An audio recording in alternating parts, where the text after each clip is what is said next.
बिस्मिल्लाहिर्रहमानिर्रहीम।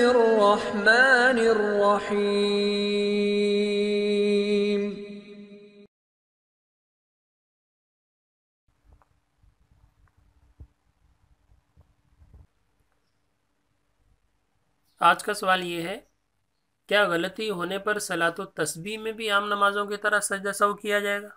यानी जिस तरह हमारी किसी नमाज में कोई गलती वगैरह हो जाती है कि जिससे सजदा सहू वाजिब हो जाता है, तो हम नमाज के आखिर में यानी तशहुद पढ़ के एक तरफ सलाम फेरते हैं, फिर दो सजदे करते हैं, फिर उसके बाद दोबारा तशहुद दुरूद शरीफ वगैरह पढ़ के सलाम फेर देते हैं।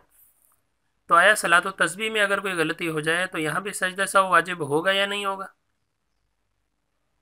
तो इसका जवाब भी समझ लें।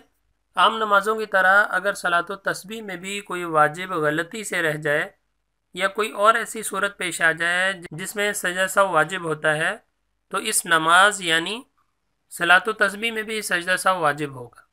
यानी जिस तरह दूसरी नमाज़ों में कोई गलती हो जाने से सजदा सहू वाजिब होता है, तो इसी तरह सलातो तस्बीह में भी अगर कोई गलती हो गई या कोई वाजिब भूल कर रह गया तो यहाँ भी सजदा सहू वाजिब होगा, यानी आखिर में सजदा सहू करना पड़ेगा।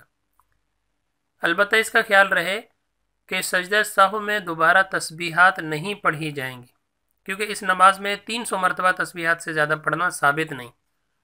कि अगर आपने पहले तस्बीहात मुकम्मल कर रही थी कि जिस जगह 15 दफ़ा पढ़नी थी वहाँ हमने 15 दफ़ा पढ़ ली, जिस जगह 10 दफ़ा पढ़नी थी वहाँ 10 दफ़ा पढ़ ली, हर जगह आपने तस्बीहात अगर मुकम्मल कर ली हैं और फिर आखिर में हमने तशहुद पढ़ के सजदा सहू किया, तो उसके बाद सजदा सहू जो हम दो सजदे कर रहे हैं उसमें भी कोई तस्बीह नहीं पढ़ी जाएगी, और उसके बाद जो तशहुद पढ़ रहे हैं तो उस वक़्त भी कोई तस्बीह नहीं पढ़ी जाएगी, क्योंकि इस नमाज में 300 मरतबा तस्बीहात से ज़्यादा पढ़ना साबित नहीं है।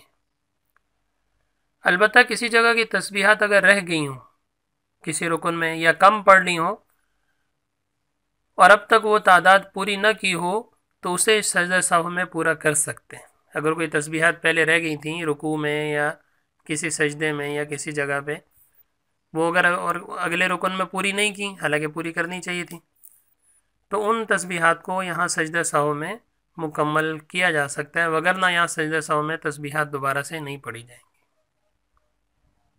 मज़ीद वीडियोस के लिए हमारे चैनल को सब्सक्राइब भी करें ताकि आइंदा की वीडियोस भी आपको मिलती रहें। अपना ख्याल रखिएगा। अल्लाह हाफिज़।